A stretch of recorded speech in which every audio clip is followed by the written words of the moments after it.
कभी भी मुसीबत में फंसता है तो उसे सबसे पहले मेरा नाम याद आता है। वाह वाह। किसी सर्जन से ये नहीं पूछता कि प्रॉब्लम क्या है, वो सिर्फ मुझे बोलते हैं कि प्रमोद जरूरत है, और मुझे पता होता है कि वो उस संकट में है कि अगर मेरे से 5 मिनट का भी डिले हो गया तो शायद किसी की जान चली जाएगी। और आज भी मुझे बहुत सारे सर्जन केवल इसलिए याद रखते हैं क्योंकि बहुत सारे मरीज आज जो इस दुनिया में नहीं होते वो बच गए क्योंकि मैं समय पे फोन उठा के उनके पास चले गए। वो कैलिबर का मैं डॉक्टर हूँ, मुझे कोटा रत्न से सम्मानित किया जा चुका है और हर एक के पास नहीं है ये। नींद तो खुल गई ना सबकी, दिमाग और दिल खोल के सुन रहे हैं अपन, या मुझे खोलने की जरूरत है? नहीं खोलना ना, औजारों से तो नहीं खोलना ना। चलो ठीक है। क्या होता है अक्सर, मुझे आप लोग सुनने के लिए आए, आप लोगों ने एक डिवाइस को लेकर के टेस्टिमोनियल सुना, बहुत अच्छा आपको लगा, विश्वास आपको आया। अभी सबसे बड़ी मुसीबत क्या है ना, ये टेस्टिमोनियल ही है। आप ये सोचते हो कि यार ये टेस्टिमोनियल जो है ये हमें किसी को भी डिवाइस बताने में मदद करेगा, लेकिन ये टेस्टिमोनियल ही आपकी सबसे बड़ी मुसीबत है, क्योंकि किसी भी मेडिकल फील्ड के बंदे को ये विश्वास ही नहीं होता कि ऐसा हो कैसे सकता। अभी हमने एक सेरिब्रल पैल्सी के बच्चे की कहानी सुनी, उसको दुनिया में बेस्ट स्टेम सेल थेरेपी दी गई, इंडिया के बेस्ट से बेस्ट डॉक्टर ने इलाज किया और ठीक नहीं किया। अब यही विक्रम जी जाकर के उन डॉक्टर्स के पास जब अपने बच्चे को दिखाएंगे और चमत्कार दिखाएंगे कि ये देखिए इस पानी ने इस बच्चे का जीवन बदल गया, इस लिटरेचर में कितनी रिसर्च हुई है वो मायने नहीं रखती, लेकिन वो बच्चा तो साक्षात खड़ा है ना, जिसपे दिख रहा है कि हाँ असर आता है, लेकिन उस चीज को हजम कैसे करेगा कोई, डाइजेस्ट नहीं कर सकता। क्योंकि जो जीवन भर में सीखा, 15 साल हमने पढ़ाई करी, डिग्री ली, 20 साल वर्क किया, एक्सपीरियंस किया, हम आज दिन तक किसी एक बच्चे को ठीक नहीं कर पाए, और एक डिवाइस जो 50 साल पहले बन गया उसने एक बच्चे को ठीक करने के कगार पे खड़ा कर दिया है, तो हम उसे बचाएंगे कैसे? सबसे बड़ी प्रॉब्लम है ईगो की, हमारी एक्सेप्टेंस। और जब ये ईगो खड़ी होती है तो आपको व्हाट्सएप पे, मीडिया पे बहुत सारे नेगेटिव वीडियोस मिलते हैं, मिलते हैं नहीं मिलते हैं, जो आपको हिला देते हैं अंदर से। यार ये क्या आ गया, इतना बड़ा डॉक्टर है उसने ये बोल दिया, ये इतना बड़ा साइंटिस्ट है उसने ये बोल दिया, या ये इतना बड़ा अधिकारी है हमारे शहर का, इसने ये वीडियो बना दिया, ये बोल दिया है ना। किसी भी XYZ ने कुछ भी बुरा लिख दिया है, कुछ भी बुरा बोल दिया, और हम हमारे जमीन के नीचे से जमीन खसक जाती है ना पैरों के नीचे से। आपको अगर विश्वास करना है तो उन लोगों पर विश्वास करो जो ये कह रहे हैं कि हाँ हमारी शुगर पे फर्क पड़ा है, उनकी रिपोर्ट्स पे विश्वास करो, वो सच बोल रहे हैं, उनकी रिपोर्ट देखो, मिला है तो मिला है। अब किसी पेपर में पब्लिश करने की आवश्यकता क्या है?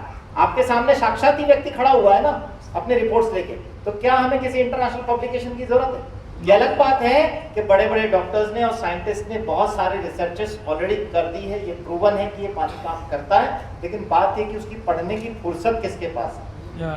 मैंने निकाली तो मुझे पता है, अब जितनी निकाली और जो आपके सवालों के जवाब हैं और जो मुसीबतें आप झेलते हो अक्सर व्हाट्सएप पे और यूट्यूब पे, उनके कुछ जवाब मैं आज यहाँ से जाके आपको दूंगा, ताकि आप जब वापस जाओ तो कोई भी अगर ऐसे व्यक्ति से टकराओ, किसी व्हाट्सएप पे ऐसे वीडियो पे आप उलझ जाओ, या किसी ऐसे मैसेज से आपका जो मन है वो भारी हो जाए, तो आप उससे कैसे उभरो। आज ये मेरा सेशन उसी पे होने वाला है ना, क्योंकि इसके पहले की चीजें तो लोगों ने सिखा दिया। चल रहा पॉइंट? yes, बिना सेहत के जीवन जीवन नहीं है, बस पीड़ा की एक स्थिति है, मौत की ऐसी छवि है ना, जो जैन धर्म में लिखा हुआ है। तो बहुत सारे लोग पीड़ा में जी रहे हैं। अभी हमने एक कहानी सुनी, तो वो बेसिकली मृत्यु की ही छवि है अगर हम बीमारी के साथ जीवन जी रहे हैं। क्योंकि कौन ऐसा व्यक्ति है जो स्वास्थ्य नहीं चाहता? कौन ऐसा व्यक्ति है जो रोज दवाइयां खाना चाहता है? हर व्यक्ति चाहता है कि मेरे परिवार में किसी तरह की कोई दवाई कभी आए नहीं, पर फिर भी कम से कम 70-80% लोग अपना जीवन दवाइयों में बिता रहे हैं। हर चौथा व्यक्ति डायबिटिक है, हर 5वां व्यक्ति बीपी का मरीज है, हर 7वां-8वां मरीज हार्ट का पेशेंट है, सब दवाई खा रहे हैं। और कुछ की तो दवाइयों का अगर आप वो देखोगे ना, तो इतनी तो सब्जियां नहीं खाते हैं महीने भर में जितनी वैरायटी की वो दवाइयां खा रहे हैं। हाँ, सब्जियों की वैरायटी आप मंडी में जाओ कम पड़ जाएगी, आप नाम लो, भिंडी, लौकी, तोरई, ये वो करके 15 नहीं याद आएगी, वो गोली के नाम गिना देगा आपको 20। ये पतला करने की, कोलेस्ट्रॉल करने की, ये सांस की, ये इसकी, ये पैरों में सूजन कम करने की, दुनिया भर की मंडी लेके बैठा है वो दवाइयों की और खा रहा है और उसी पे जीवन निकाल रहा है ना। तो वो बेसिकली वो जी नहीं रहा, वो मृत व्यक्ति के समान है। इससे भी कड़वा सत्य कि जिन लोगों के पास हम जीवन का रास्ता ढूंढने जाते हैं वो भी इसी संकट से जूझ रहे हैं। बीमारियों का इलाज कराने किसके पास जाते हैं? डॉक्टरों के पास जाते हैं, लेकिन वो भी इसी समस्या से जूझ रहे हैं, क्योंकि वो भी तो एक मनुष्य है ना, नॉर्मल इंसान नहीं है वो। बस उन्होंने पढ़ के डॉक्टर की डिग्री हासिल कर ली और वो आपका इलाज कर रहे हैं, लेकिन वो आपका इलाज भी दवाइयों से कर रहे हैं, खुद का इलाज भी दवाइयों से कर रहे हैं। और दुख की बात यह है कि जितनी आबादी मरीजों की नहीं है, उससे ज्यादा मरीज हमारे वर्ग में है। ज्यादा डॉक्टर डायबिटिक हैं, ज्यादा डॉक्टर बीपी की दवाइयां खा रहे हैं, ज्यादा डॉक्टर हार्ट के पेशेंट्स हैं। तो डॉक्टर्स भी यही इलाज दे रहे हैं, आपको भी यही इलाज दे रहे हैं, लेकिन ये जीवन का रास्ता नहीं है, इससे कहीं और हमें निकलना पड़ेगा। एक डॉक्टर की मैंने पोस्ट देखी है ना फेसबुक पे, मुझे बहुत अच्छी लगी ये लाइनें, तो मैंने वहां से लाइनें उठा ली। ये अलग बात है कि इन्हीं लाइनों के पहले का कुछ चीजें लोगों के जीवन में उथल पुथल मचा गई। Medicine is not health care, food is health care, medicine is sick care, है ना। दवाइयां जो हैं वो आपके स्वास्थ्य की देखरेख नहीं कर रही है, आपकी बीमारी की देखरेख कर रही है। Healthy food is the best medicine for your body.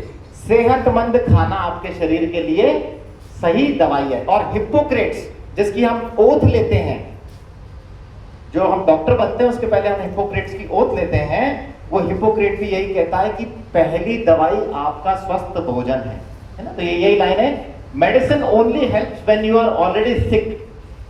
दवाइयां कब मदद करती है? जब आप बीमार हो जाते हो। But good nutrition prevent sickness in the first place. अगर आप अच्छा भोजन शरीर में अच्छा खान पीन डालते हो तो आपको बीमारी से पहले ही वो बचा लेती है। Choose wisely, stay healthy. होशियारी से चुनिए और हेल्थी रहिए।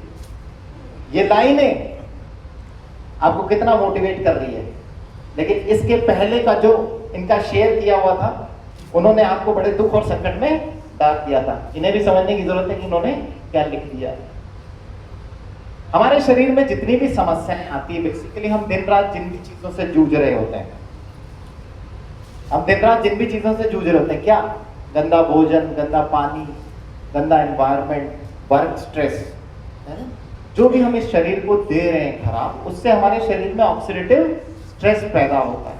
खराब होने की क्रिया, ये यूं कहो तनाव पैदा होता है, और उस तनाव के चलते हमारी कोशिकाएं अंदर से खराब होने लग जाती हैं, और वही फिर बाद में बीमारियों में परिवर्तित होने लग जाती है। तो शरीर में आपके कोई भी बीमारी आ रही हो, चाहे वो एलर्जी की प्रॉब्लम हो, कैंसर की हो, डायबिटीज हो, शुगर हो, है ना, आप बूढ़े जल्दी हो रहे हो, एजिंग की प्रॉब्लम आ रही है, XYZ जो भी प्रॉब्लम आपके शरीर में आ रही है, वो बेसिकली आपके शरीर की कोशिकाएं जो ऑक्सीडेटिव स्ट्रेस से खराब हो गई हैं, उसकी वजह से आई हैं। तो शरीर में सही क्या करना है? ऑक्सीडेटिव स्ट्रेस को खत्म करना, मतलब जो सड़ने वाली क्रिया है उसी को हमें रोकने की आवश्यकता है। और अगर जब हम इसे रिवर्स कर लेंगे तो हम बीमारियों को भी बहुत आसानी से ठीक कर सकते हैं। बहुत सिंपल सी साइंस है ना। और यही साइंस अगर हम समझ गए और शरीर को सही करने गए तो बीमारियां ठीक हो जाएगी। तो ये कहां से आ रहा है ऑक्सीडेटिव स्ट्रेस? हमारे जो रेडिएशन है, जो भी चीजें चल रही है, उन सब से। हम जो भी खाते हैं, हम दवाइयां खाते हैं, हम जो शरीर को बीमारियों से ठीक करने के लिए दवाइयां खाते हैं, वो भी हमारे शरीर में ऑक्सीडेटिव स्ट्रेस पैदा करती है। तो अब सवाल ये उठता है कि दवाइयां आपको सही कर रही है या बीमार कर रही है?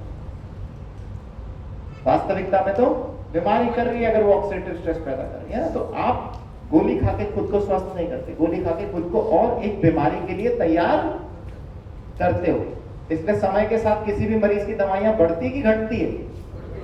बढ़ती है। कोई ऐसा व्यक्ति है जो ये बता दे कि हमें घटती हुई दवाइयां खाने से दवाई खाने से हमेशा दवाइयां बढ़ती, क्योंकि आप इस संकट में उलझते चले जाते हो। आपकी बॉडी में जितने भी ऑक्सीडेटिव स्ट्रेस करने वाली चीजें हैं, चाहे वो रेडिएशन हो, गंदा खाना हो, गंदा पानी हो, निर्जीव भोजन हो, पेस्टिसाइड वाला खाना हो, केमिकल युक्त खाना हो, कलर युक्त खाना हो, ये सब आपके शरीर में ऑक्सीडेटिव स्ट्रेस पैदा करते हैं। नींद आ रही है आपको?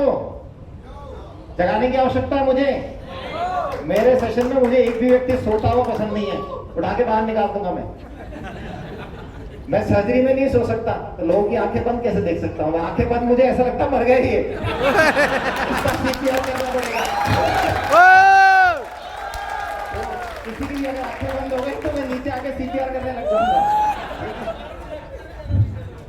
तो जब भी ये ऑक्सीडेटिव स्ट्रेस के एलिमेंट होते हैं, ये हमारे शरीर से इलेक्ट्रॉन निकाल लेते हैं, है ना? इनको इलेक्ट्रॉन हमारे क्या करते हैं, ये इलेक्ट्रॉन्स को बॉडी में से निकाल लेते हैं। इलेक्ट्रॉन हमारी बॉडी का करंट है ना? बिजली में करंट आता है फ्री इलेक्ट्रॉन से। जो साइंस के स्टूडेंट हैं, जो इंजीनियर्स हैं, वो समझते हैं कि करंट बहता है इलेक्ट्रॉन्स की वजह से। ऐसे ही हमारे शरीर में भी फ्री इलेक्ट्रॉन से ही करंट बहता है।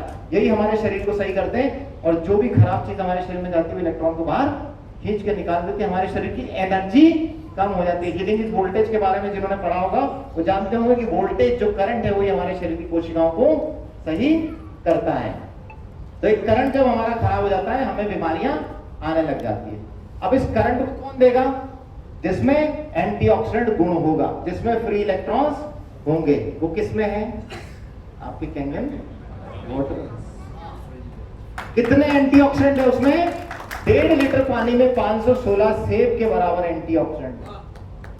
जब इतना एंटीऑक्सीडेंट आप ले लोगे 1.5 लीटर पानी आप पी करके, तो कैसे नहीं आपके कोशिकाओं में एनर्जी आ जाएगी, कैसे नहीं उनको वोल्टेज मिलेगी, और जो इतने समय से बीमार कोशिकाएं पड़ी हुई है वो कैसे ठीक नहीं होगी। जब आपके पैंक्रियास के सेल ठीक होंगे तो आपकी डायबिटीज भी सही हो सकती है, आपके थायराइड के सेल ठीक होंगे तो आपकी थायराइड की बीमारी भी सही हो सकती है, और जब आपके सेल्स खराब होने से जिनमें कैंसर पैदा हुआ वो जब सही होने लगेंगे तो कैंसर तक भी ठीक हो सकता है।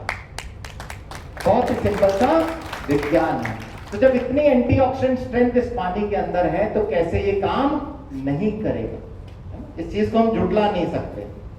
डॉक्टर रे कुर्जवेल, ये आज की डेट में इनको थॉमस एल्वा एडिसन कहते हैं। थॉमस एल्वा एडिसन को जानते हैं आप? जिसने बल्ब का आविष्कार किया था, उसने हजारों आविष्कार करे, उसे बहुत बड़ा साइंटिस्ट माना जाता था। ये आज के थॉमस एल्वा एडिसन है। इन्हें लेवलसन अवार्ड मिला है। लेवलसन अवार्ड साइंस की दुनिया में साइंटिस्टों को मिलने वाला सबसे बड़ा अवार्ड है। 19 डॉक्टरेट्स हैं इनके पास, PhD है ना? एक आदमी एक PhD लेता है तो एक डॉक्टरेट मिलता है। कितने डॉक्टरेट हैं? 19 ऑनररी डॉक्टरेट हैं। तो ये किस लेवल के साइंटिस्ट होंगे? और ये खुद लिखते हैं, इस पानी पे इन्होंने 15 साल रिसर्च करी है। There is more benefits to alkaline water than simply the alkalinity or pH। इस पानी में pH और alkalinity का खेल है कि नहीं है वो तो अलग बात है। इससे इंपॉर्टेंट चीज है, the most important feature of alkaline produced water alkalizer is the oxidation reduction potential। वो ORP माइनस जो आप दिखाते हो, जो फ्री इलेक्ट्रॉन्स उसमें है, जिनमें एंटीऑक्सीडेंट गुण है, उस एंटीऑक्सीडेंट गुण की वजह से पानी आपके शरीर में कमाल करता है। और वो कमाल हमने देखा भी जब आपने यहाँ टेस्टिमोनियल सुने। तो इसे कुछ चुटला नहीं सकता। इस पानी को लोगों ने सही तरीके से समझा नहीं। अब क्या होता है, जब हम पानी पीते हैं, इस पानी के बारे में आप किसी को बताते हो, डेमोन्स्ट्रेशन दिखाते हो, तो मन में बहुत सारे उलझुल सवाल आ जाते हैं। लोग आपसे बहुत सारे उल्टे सीधे सवाल पूछते हैं। बहुत सिंपल सी साइंस है। अगर हम केवल ये भी समझ जाएं कि पानी हमारे शरीर में जाता कैसे है, कहाँ काम करता है, तो भी हमारे लिए समझाना बहुत ही आसान हो जाएगा। अब इस वीडियो के माध्यम से आपको समझाने की कोशिश करूंगा कि कितना आसान है पानी की गणित। ये पानी हम थोड़ी देर बाद पिला देंगे। इतने प्यासे मर रहे हैं लोग बात? कोई प्यासा तो नहीं मर रहा? उसको पहले पानी दे। मुझे लगा यहाँ ज्ञान की प्यास है लोगों को, मुझे तो लगा यहाँ पानी की प्यास है। कोई बात नहीं, पानी पियो, उसके पहले समझ लो कि पानी करता कैसे शरीर में काम। ये वीडियो चलाते हैं हम।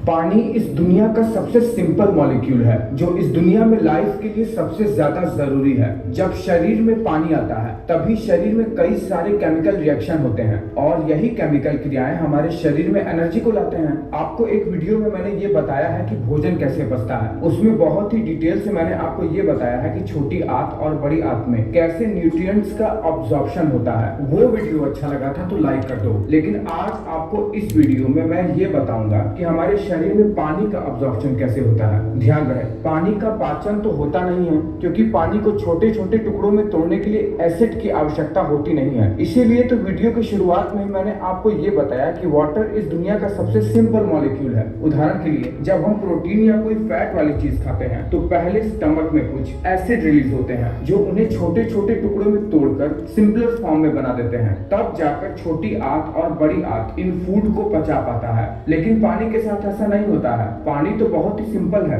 उसे बस पेट में जाना है और पेट की बाकी की क्रियाएं उन्हें कुछ ही मिनटों में ऑब्जॉर्व कर लेती है। देखिए, जैसे ही हम पानी पीते हैं, पानी हमारे इसोफेगस से होते हुए हमारे स्टमक में जाता है। अब देखिए, यहाँ से पानी के अब्जॉर्प्शन का प्रोसेस शुरू होता है। देखिए, अगर आपके स्टमक में पहले से ही भोजन पड़ा रहेगा, यानी आप पानी पीने से पहले ही बहुत सारा भोजन खा चुके हैं और उसके बाद आप पानी पी रहे हैं, तो ये पानी स्टमक से छोटी आंत में पास होने में 45 मिनट तक का समय ले लेगा। लेकिन अगर आपका पेट खाली रहा, आपके पेट में कोई भी भोजन नहीं है, तो ये पानी छोटी आंत में 5 मिनट के अंदर ही पास हो जाएगा। अब 5 मिनट तक ये जो पानी स्टमक के अंदर रहता है, तो स्टमक के दीवार पर जो लाइनिंग होती है वो बहुत ही स्मॉल अमाउंट में, बहुत ज्यादा थोड़ा सा पानी को ऑब्जॉर्व कर लेती है। अब जाहिर सी बात है, जब पानी स्टमक में आएगा तो थोड़ा बहुत एसिड भी होगा, वाटर इसके साथ मिक्स होकर इसे न्यूट्रलाइज कर देता है। अब जैसे ही यह पानी छोटी आंत में पहुंचता है, वहां पर यह पानी हमारे ब्लड में ऑब्जॉर्व होना शुरू हो जाता है। होता यह है कि जैसे ही पानी छोटी आंत में आता है, वैसे ही छोटी आंत की सरफेस पे लगे विलीज ऑब्जॉर्प्शन के प्रोसेस को शुरू कर देते हैं। देखिए, इन विलीज के ऊपर यानी ल्यूमेन के सरफेस के ऊपर कुछ प्रोटीन चैनल्स होते हैं। ये प्रोटीन चैनल वाटर को ऑब्जॉर्व करने के लिए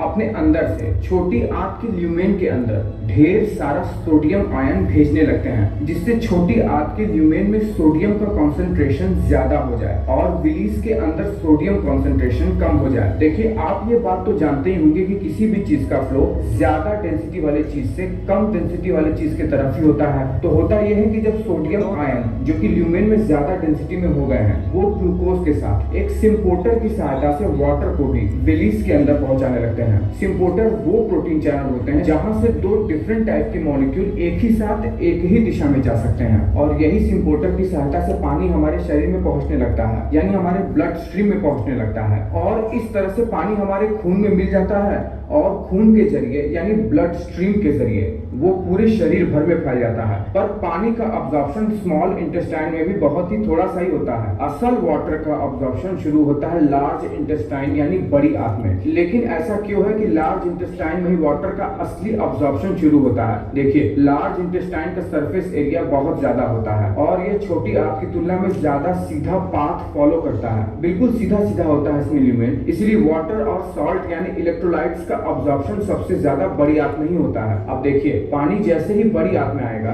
सोडियम कंसंट्रेशन यहाँ ल्यूमेन में ज्यादा हो जाएगा और सेल के अंदर यहाँ पर सोडियम कंसंट्रेशन कम हो जाएगा। जैसे ही सोडियम के डेंसिटी में डिफरेंस आया, वाटर के मॉलिक्यूल ग्लूकोज के साथ मिलकर एक सिम्पोर्टर के थ्रू हमारे बॉडी में अब्सॉर्ब हो जाएंगे। अब देखिए, लार्ज इंटेस्टाइन में जब भी पानी या किसी भी फूड का मूवमेंट होता है तो वो एक मास मूवमेंट होता है जो कि दिन में 3 से 4 बार होता है। जैसा कि मैंने आपको बताया कि वाटर का असली अब्जॉर्प्शन बड़ी आंत में ही होता है। अगर बड़ी आंत में यही वाटर का अब्जॉर्प्शन ढंग से ना हो पाए, पानी बड़ी आंत में ही ठहरा रह जाए, तो व्यक्ति को लूज मोशन यानी डायरिया होने लगता है। वही बात की पेट में गुड़गुड़ सा हो रहा है, वो ढंग से शरीर में वाटर के अब्जॉर्प्शन के ना हो पाने के कारण ही होता है। इसके लिए व्यक्ति को अपने शरीर में इलेक्ट्रोलाइट्स आयन को बैलेंस करना चाहिए। और वही जब पानी का अब्जॉर्प्शन बड़ी आंत में बहुत ज्यादा हो जाता है तो हमारे पेट में जो वेस्ट मटेरियल होता है वो बहुत ज्यादा टाइट हो जाता है। इसी कारण से हमें कब्ज यानी कॉन्स्टिपेशन की शिकायत होने लगती है। इसीलिए व्यक्ति को जब बहुत ज्यादा कब्ज हो जाता है तो डॉक्टर कहता है कि पानी ज्यादा से ज्यादा पियो, आपकी बड़ी आंत ज्यादा से ज्यादा पानी को अब्जॉर्ब कर रही है। तो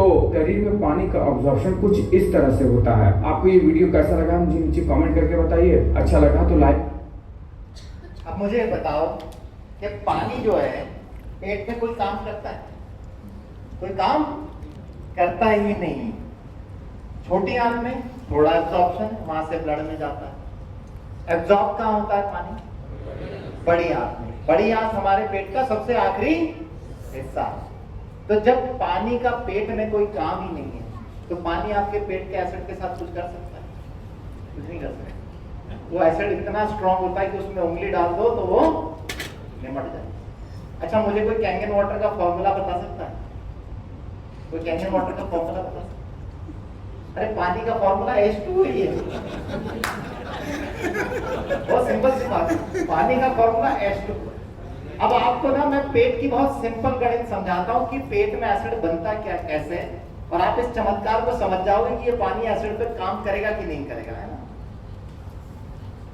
पेट में एसिड बनने का ये सेल हम लोग ले लेते हैं।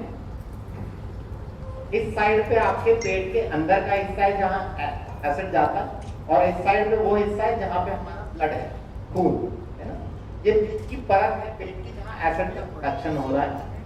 अब इसके अंदर आप देखो दो चीजें मिलती है, क्या मिलता है, कार्बन डाइऑक्साइड और H2O, पानी।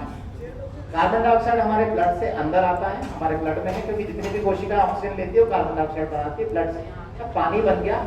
और ये H2O मिलके एक ऐसा रिएक्शन होता है जिसमें कार्बोनेट बनता है। कार्बोनेट जो है वो एल्कलाइन है, एल्कलाइन मीडियम है, और हाइड्रोजन आयन बनता है जो क्लोरीन के साथ मिलके HCl बनाता है, हाइड्रोक्लोरिक एसिड, जो आपके पेट में है। तो हमारे पेट में एसिड कौन बनाता है, पानी, H2O। तो बताओ एसिड पानी पीने से इंप्रूव होगा कि घटेगा, क्योंकि बना ही पानी है। तो आपके पेट के एसिड को बनाने के लिए पानी ही सबसे इंपॉर्टेंट चीज है। तो ये कभी भी आपके पेट के एसिड के साथ छेड़खानी नहीं करेगा, क्योंकि ये बनाने में मदद कर रहा है। जब यहाँ एसिड बन रहा होता है तो यहाँ पे कार्बोनेट बनता है जो कि ब्लड में जाता है, जिसकी वजह से आपकी ब्लड की pH 7.4 यानी एल्कलाइन साइड पे होती है।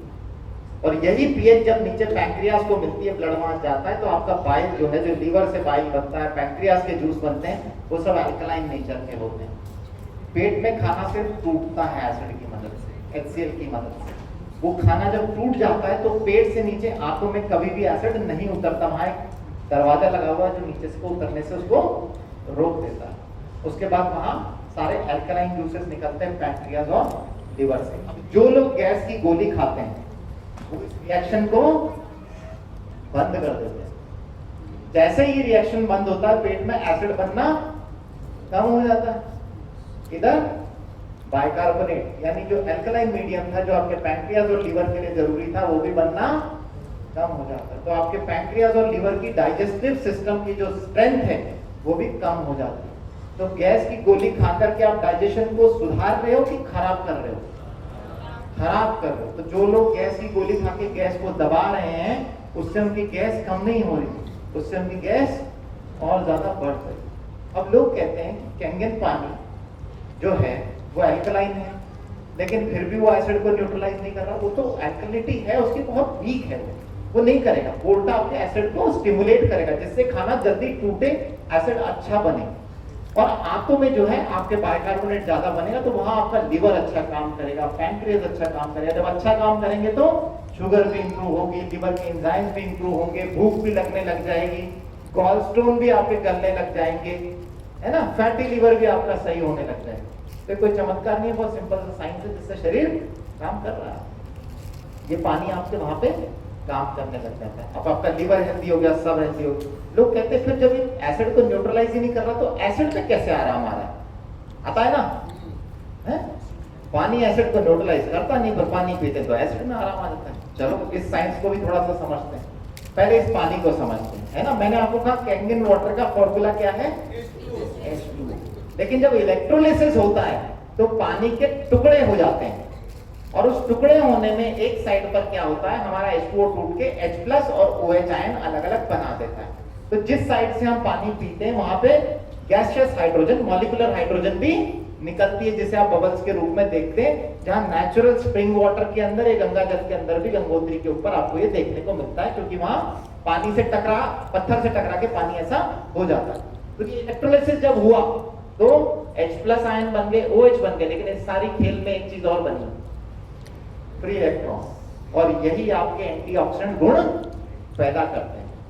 क्योंकि मैंने आपसे कहा था कि जब भी कोई आपसे अंदर से कुछ छीनेगा तो इलेक्ट्रॉन्स छीन लेगा, ये आपको इलेक्ट्रॉन्स दे देगा। तो अभी आपको मॉलिक्यूलर हाइड्रोजन देगा, ये फ्री इलेक्ट्रॉन्स भी दे देगा, ये पानी आपको H2O भी दे देगा। तो ये सारे हिस्से इसके आपके लिए गुणकारी हैं, साइंटिफिकली इंडिविजुअली सब चीजों को पढ़ाया जा चुका है, ठीक है। इसीलिए इस पानी को क्या कहते हैं, इलेक्ट्रोलाइज रिड्यूस्ड वाटर कहते हैं ना साइंटिफिक लैंग्वेज में है। तो ये सब आपके लिए गुणकारी है। जो कुछ वेस्ट है, नेगेटिव आयन जितने भी हैं, ऑक्सीजन जो आपके शरीर को सड़ा रही है, वो सब वेस्टेज में निकल जाता है। कैंगन पानी से मेरा पेट खुश क्यों महसूस करता है? सवाल फिर वहीं अटक जाता है।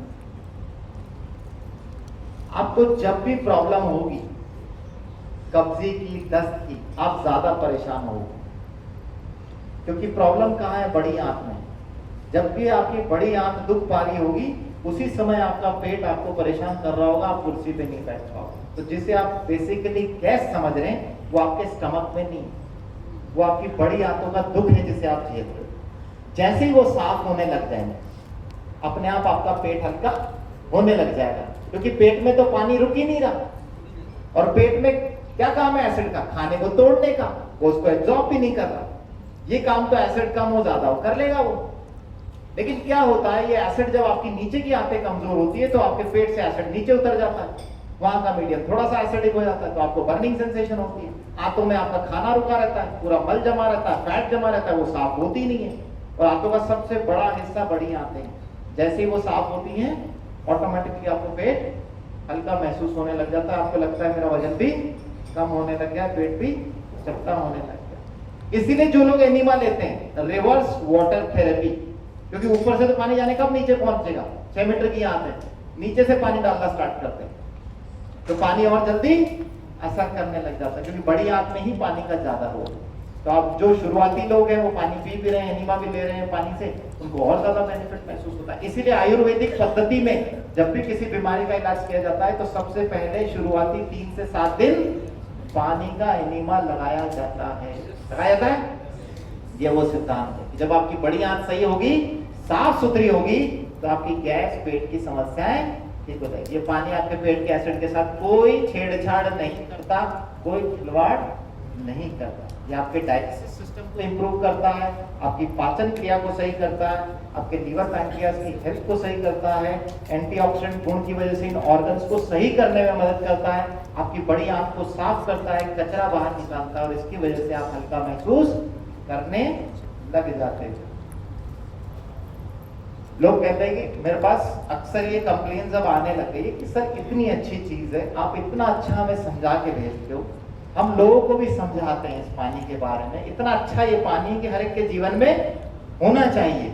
अविश्वास आया? हर एक के जीवन में होना चाहिए, है ना? सबके जीवन में ये होना चाहिए। पूरे परिवार को हमने डेमो दिखाया, 5-7 जने बैठे हुए थे, एक टीचर था, एक इंजीनियर था, और वो लेडी भी शिक्षित है, उसने भी ग्रेजुएशन करा हुआ है, बच्चे भी अच्छे एक कॉलेज में पढ़ रहा है। इनको ये पानी समझ में क्यों नहीं आ रहा? मैं चाहता हूं कि गंगा जल समान जो पानी है वो इनके शरीर का सारा शुद्धिकरण करे, ये पानी इनके परिवार में आए, इनके सारे पाप धुले, इनकी सारी बीमारियां धुले। समझ में क्यों नहीं आ रहा है? मैंने कहा भाई समझ में, मैं कहा तुमने अभी भी परिवार का एनालिसिस सही ढंग से नहीं करा। फिर मैं उनसे पूछता हूँ कि भाई मुझे बताओ परिवार में कितने सदस्य बैठे हुए थे जब डेमो दिखा रहे थे? कि भाई 6 सदस्य बैठे हुए थे। कि 6 सदस्यों में से मोबाइल किसके पास थे? कि सर क्या मजाक कर रहे हो, आजकल तो मोबाइल सबके पास ही रहते हैं। 6 लोग हैं तो सबके पास 6 फोन होंगे, तो 6 फोन का रेडिएशन कितना होगा? कि सर 1 फोन का बहुत है, 6 का तो बहुत ज्यादा हो जाएगा। तो मैंने कहा रेडिएशन के बारे में तुमने पढ़ा है क्या? कि सर वो तो नहीं पढ़ा। कि भाई रेडिएशन के बारे में पढ़ो, अगर हम 2 घंटा मोबाइल चलाते हैं तो हमारे ब्रेन का आधा हिस्सा काम करना बंद कर देता है, मेमोरी सेल शट डाउन हो जाते हैं। तो अगली बार जब डेमोन्स्ट्रेशन दिखाने जाओ, यंत्र साथ में लेके जाना। ये जब रेडिएशन सिंक्रोनाइजर वहां पे आप लगाओगे तो उस घर का जो वातावरण है थोड़ा शांत होगा, बुद्धि विवेक उनकी काम करेगी, दिमाग के मेमोरी सेल्स काम करेंगे। और जब रेडिएशन को घर में आने से ब्लॉक करोगे तो ऑटोमेटिकली दिमाग सुनने लगेगा, कंसंट्रेशन बढ़ेगा, और तुम जो कैंगन पानी का डेमो उनको दिखा रहे हो उनको समझ में आएगा। तो केवल शरीर को नीचे से सुधारने से काम नहीं चलेगा, पहले इसको भी सही करना पड़ेगा। तो पहले तो हमें यंत्र घर में लगाना है, उसके घर की रेडिएशन को सिंक्रोनाइज करना है, ताकि जितनी बुरी रेडिएशन से उसके परिवार वालों की मति भ्रष्ट हो गई है उसको हम सुधार सके। जब उसकी मेमोरी सेल काम करेंगे, कंसंट्रेशन पावर बढ़ेगी, तो ये डिवाइस काम करेगा, और फिर हम उसको कैंगन पानी जब समझाएंगे तो उसको कैंगन पानी भी समझ आएगा। वाह! दलाई लामा के कीमती अनुभव दलाई लामा जी को आप जानते हैं। वो कहते हैं मनुष्य को देखकर मुझे हैरानी होती है, मनुष्य पहले तो पैसा कमाने के लिए अपने स्वास्थ्य को खराब करता है, फिर स्वास्थ्य को पाने के लिए वो पैसा खर्च करता है।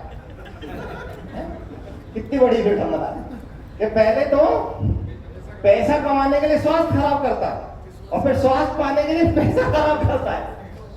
वो भविष्य के बारे में इतना चिंतित रहता है कि वर्तमान का भी आनंद नहीं लेता। परिणाम यह होता है कि वह ना तो वर्तमान में जीता ना ही भविष्य में, वह तो ऐसे जीता है जैसे कभी मरने वाला ही नहीं, और फिर जब ऐसे मरता है जैसे कि वो कभी जिया ही ना हो, वो असंतुष्ट ही मरता है। तो ये जीवन की विडंबना है।